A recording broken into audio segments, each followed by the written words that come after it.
మిత్రులకు నమస్కారం.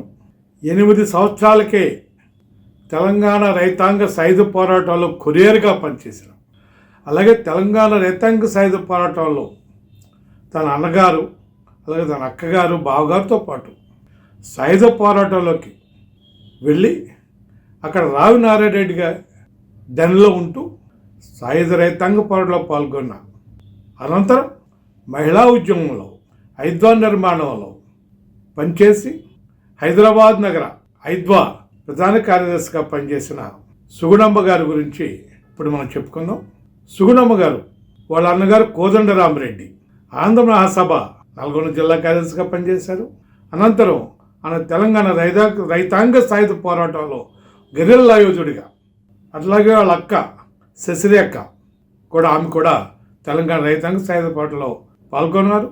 విజయవాడలో శిక్షణ పొందుతూ, ఆయుధ శిక్షణ పొందుతూ అక్కడ అరెస్ట్ అయి 2 సంవత్సరాలు జైలు శిక్ష కూడా అనుభవించారు. ఈమె చిన్నప్పటి నుంచి కూడా వాళ్ళ అన్నయ్య గారి ప్రోద్బలంతో సుగుణమ్మ గారు చదువుతో పాటు వాళ్ళ అన్నయ్య ఈత, గుర్రపస్వారి, కర్రసాము లాంటి విద్యలు కూడా నేర్పించడంతో వీళ్ళు చాలా ఆత్మవిశ్వాసంతో ఈ తెలంగాణ రైతాంగ సాయుధ పోరాటం ఏర్పడడానికి కావాల్సిన ఒక క్రమశిక్షణ కూడా వాళ్ళకి అలవాటైంది. 8 సంవత్సరాల వయసులో కొరియర్గా పనిచేసే సందర్భంలో పోలీసులు ఎదురైతే వాళ్ళకి అడిగిన ప్రశ్నలకి రకరకాల సమాధానాలు చెప్పి వాళ్ళని మభ్యపెట్టి వాళ్ళని తప్పించుకుని డెన్నుకు వెళ్ళి రావి నారాయణ రెడ్డి గారికి ఇవ్వాల్సిన అవన్నీ అందించింది. ఆ డాక్యుమెంట్స్ అన్ని అందడం జరిగింది. అంటే 8 సంవత్సరాల బాలిక అంటే ఆడిపాడి వయసు. ఆడిపాడి వయసులోనే ఒక విప్లవోద్యమంలో కీలకమైన పాత్ర పోషించింది. అంతేకాదు కాల్వ నారాయణ రెడ్డి గారితో కలిపి, శశిరేఖ వాళ్ళతో కలిపి డెన్లోకి వెళ్ళింది. ఈమె అక్క బావగారు డెన్లో ఉంచుకుంటారంటే కాకుండా ఆమెను రావి నారాయణ రెడ్డి గారి డెన్లో ఏర్పడి ఉంది. అక్కడ ఆమె సర్క్యులర్స్, రిపోర్ట్స్ రాసేది. ఆ చిన్నపిల్ల అయినా రైటింగ్ చాలా బాగుంటాం, స్పీడ్గా రాయడంతో ఆమె ఇటువంటి నామచేత రాయించేవారు. ఆమె టాలెంట్ చూసి 14 సంవత్సరాల వయసులోనే ఆమె తెలంగాణ సాయుధ పోరాటంలో కీలకమైన పాత్ర పోషించింది. ఈ రజాకార్ దాడుల కారణంగా వాళ్ళ అన్నయ్య కోదండరామరెడ్డి తెలంగాణ సాయుధ పోరాటంలో గెరిల్లా యోధుడుగా చాలా కీలకమైన బాధ్యతలు నిర్వహిస్తున్నారు. మంచి పోరాట యోధుడిగా కొనసాగుతున్నారు. ఆ సందర్భంలో ఆయన యొక్క గురించి చెప్పమని, ఆయన పట్టివ్వమని వీళ్ళ మీద చిత్రహింసలు, రజాకార్ దాడులు జరుగుతున్న నేపథ్యంలో హైదరాబాద్కి వాళ్ళు రహస్య జీవితానికి వెళ్ళిపోయారు.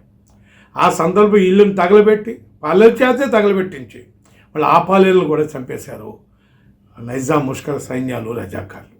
తర్వాత కొంచెం పరిస్థితి కుదుటపడ్డది అన్న తర్వాత మళ్ళీ వీళ్ళు ఆ ఇంటికి వచ్చి ఆ ఇంటిని బాగు చేసుకున్న సందర్భంలో ఆ ఇంట్లో దళ నాయకులకి భోజనాలు, మంచి వసతులు కల్పించేవారు.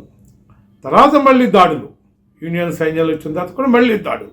ఆ దాడుల సందర్భంలో మళ్ళీ హైదరాబాదు సీతాఫల మండిలో రహస్య జీవితం, మళ్ళీ అక్కడ డెన్ను, వాళ్ళలో ఒక డెన్ను లాగా తెలంగాణ రైతాంగ సాయుధ పోరాట యోధులకి, దాని మద్దతుదారులకి ఒక డెన్ను లాగా ఉండేది.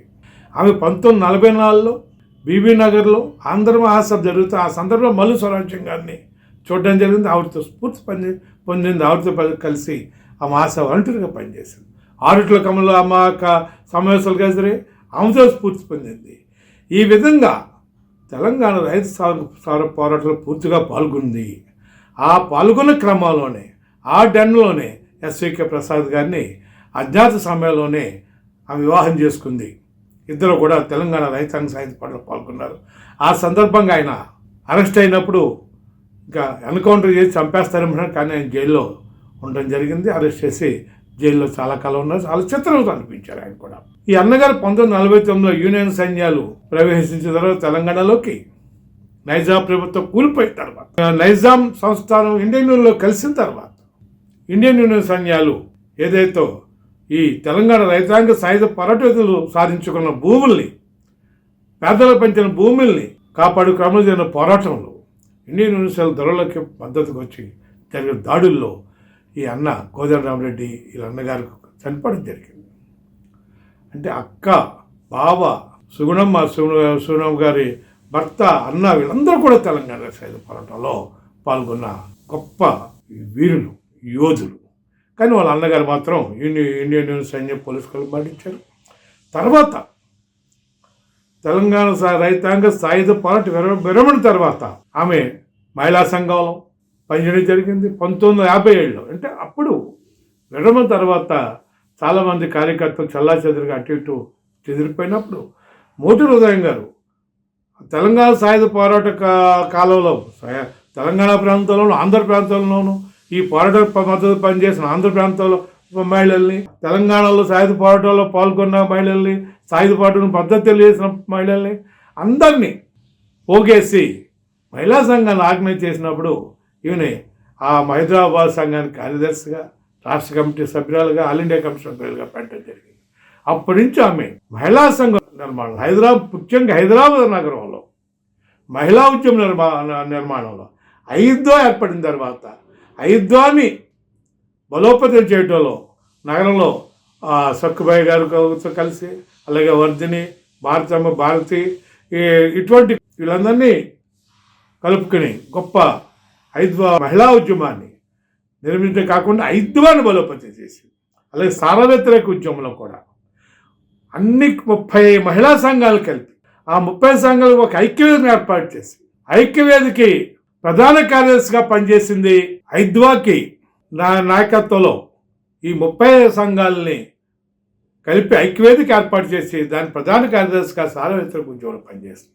ఈ విధంగా ఆమె యావత్ జీవితం అటు తెలంగాణ 8 సంవత్సరాల వయసులోనే కొరియర్గా, తెలంగాణ సాయుధ పోరాట యోధురాలుగా, అక్కడి నుంచి మహిళా సంఘ ఉద్యమ నేతగా, ఐద్వా నేతగా, సంఘాల ఐక్యవేదికకి ప్రధాన కార్యదర్శిగా పనిచేసి యావత్ జీవితం ఒక పోరాటంలోనే గడిచింది.